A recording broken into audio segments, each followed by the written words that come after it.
সিমলা বিধানসভার ব্রহ্মকুণ্ড গ্রাম পঞ্চায়েতের ৫ নম্বর ওয়ার্ড এলাকার জনপ্রতিনিধি কিষান সাঁওতালের বিরুদ্ধে গুরুতর অভিযোগ সামনে এসেছে। নিজ ওয়ার্ডের ৭২ বছর বয়সী চাম্পা মুন্ডা নামে এক চা শ্রমিকের জন্য বরাদ্দকৃত ঘরের টাকা থেকে ৩২,০০০ টাকা এই পঞ্চায়েত সদস্য আত্মসাৎ করে বলে অভিযোগ। জানা গেছে, প্রধানমন্ত্রী আবাস যোজনায় ২ কিস্তির ৯৬,০০০ টাকা তুলে সংশ্লিষ্ট বৃদ্ধা। প্রথম অবস্থায় তিনি এই টাকাগুলো দিয়ে ঘরের মোটামুটি কাজ করেন, কিন্তু বাকি রয়েছিল চারদিকে বেড়ার কাজ। সে সময় নাকি পঞ্চায়েত সদস্য কিষান সাঁওতাল ঘরটির বাকি কাজ সম্পূর্ণ করে দেওয়ার প্রতিশ্রুতি দিয়ে টাকাগুলো নিয়ে যায়। এরপর থেকে বৃদ্ধা এবং ওনার পরিবারের সদস্যরা এদিক ওদিক ঘুরছেন, বিচার চাইছেন। এমনকি পঞ্চায়েতেও ঘটনাটা জানানো হয়েছে, তবে কোনো সুরাহা হচ্ছে না।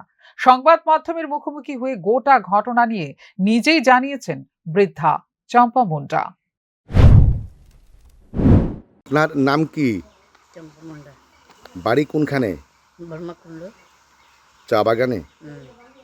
কি হয়েছে আপনার এই ঘর? কেন এটা শেষ হয়েছে না এখনো? শেষ হয়েছে না, যে ওই কিচেন মেম্বার তুই কুইরা দিমু কুইয়া তখন তো টেকা টুকা তুললা আর করে না। মেম্বারের নাম কি? কিষান। কিষান সাঁওতাল। তো আপনারা যে এই ঘরটা যে তারে দিয়েছেন দায়িত্ব তুল্লা দনের লিগা, হে টিন দিয়া ছবি টবি এনে করতে তুলছে বাড়ির থেকে। এইভাবে একজন জনপ্রতিনিধি যখন সাধারণ মানুষের সাথে প্রতারণা করে, ঠকবাজি করে, তখন স্বাভাবিকভাবেই প্রয়োজনীয় তদন্ত সাপেক্ষে ব্যবস্থা গ্রহণের দাবি জোরালো হয়, ঠিক যেমনটা হচ্ছে জনপ্রতিনিধি কিষান সাঁওতালের ক্ষেত্রেও। Bureau report, news now.